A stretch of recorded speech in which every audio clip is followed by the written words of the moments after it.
Aujourd'hui, on va parler du Brésil. Parce qu'en fait, ce pays a beaucoup trop de potentiel et personne n'en parle, alors je vais en parler. Déjà, faut savoir qu'en termes d'habitants, ce pays a 215 millions d'habitants, ce qui en fait le 7e pays dans le monde avec le plus d'habitants. Et en termes de superficie, c'est le 5e plus grand pays du monde. Il est énorme. On parlait du fait que sa population est relativement jeune, bien plus qu'en Europe d'ailleurs, parce qu'ici, nos populations sont ultra vieilles. Qui dit population jeune dit innovation et productivité. En termes d'exportation, il faut savoir que le Brésil est un acteur clé de l'alimentation dans le monde. C'est le premier exportateur de soja, de sucre, de viande bovine, de café et de volaille.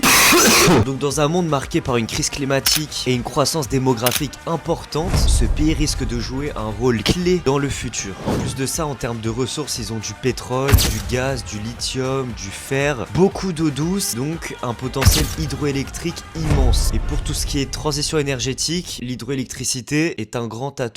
Mais pourquoi est-ce que ce pays est freiné? D'abord, il faut savoir que là-bas, il y a de grosses inégalités, donc la fracture sociale est marquée, il y a des problèmes d'insécurité et il y a beaucoup de corruption. Il faut aussi noter qu'ils dépendent beaucoup de leurs matières premières et qu'il y a un manque de technologie pour totalement les exploiter. Donc voilà, ce pays reste tout de même grotesque, mais il pourrait l'être encore plus dans les années à venir si tout se passe bien pour ce pays.